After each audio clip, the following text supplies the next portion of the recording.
தெரிச்சு போயிடுச்சு. அப்படியாச்சும் எனக்கு ஆத்திரமே வருது.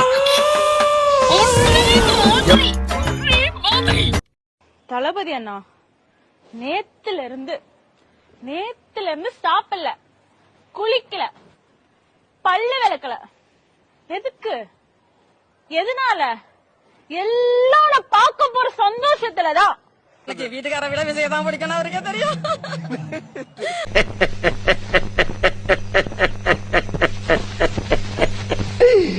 ஐயோ ஐயோ, அவருக்கே அது தெரியும். என் பையனுக்கு 5 வயசு தான் ஆகுது. அவனே சொல்லுவான், அவனுக்கு விஜய் மாமா தானே பிடிக்கும், எங்கெல்லாம் அப்புறமா தானே பிடிக்கும். அப்படியே நீ எங்களை பெத்த விஜய், விஜய் வரணும், எல்லா இளம் பெண்கள் தாலி நீடிக்கணும்.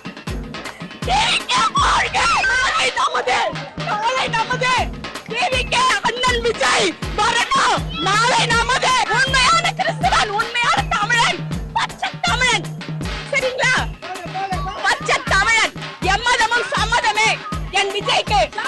ஒரு பொண்டாட்டின்னு சொல்லு, குப்பை பேருக்கிற கூட ஒரு பொண்ணு சொல்லிட்டு பாரு, 4 பொண்டாட்டின்னு. அவர் இஷ்டம் இருக்குது, வச்சுப்பாரு. அது ஃபர்ஸ்ட் உருப்படும் நீங்க நினைக்கிறீங்க. 1000 தங்கச்சி இருக்கிறோம், 1000 அக்கா இருக்கிறோம், பொண்டாட்டியா கூட இருந்துட்டு போறமே. என்ன ஜந்திரா இது? அண்ணாங்குது வந்து முத்தம் கொடுக்கணுமான்னு கேக்குது. சே, எங்க இருந்துடா புடிச்சுன்னு வந்த இதுங்களா? இருந்ததா கூட இருக்கட்டாங்க, அது ஒரு பர்சனல். ஏங்க சும்மா ரோட்ல போறேன்னா 10 பொண்டாட்டி வச்சுக்கிறான். திருத்த முடியாது, உங்களை திருத்தவே முடியாது. நல்லா பாதுகாப்பாக உள்ள விட்டாங்க, மகளிருக்கு நல்லா விட்டு நல்லா இடைவெளி விட்டு உள்ள விட்டாங்க. நல்லா இருந்து சந்தோஷமா. கண்டிப்பா யாரையுமே உட்காரவே விடல. தளபதி ஸ்பீச் ஃபுல்லா எல்லாருமே கையடிச்சுட்டே தான் இருந்தாங்க. அந்த அளவுக்கு ஸ்ட்ராங்கா கொடுத்துட்டாரு. யாருமே உட்கார கேப்பே கிடைக்கல.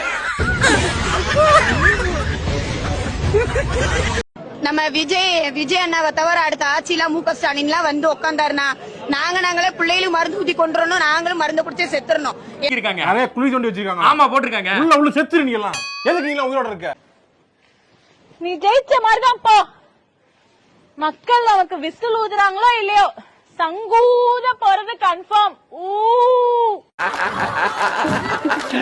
சாம்பார் ஆப்பு எனக்கு.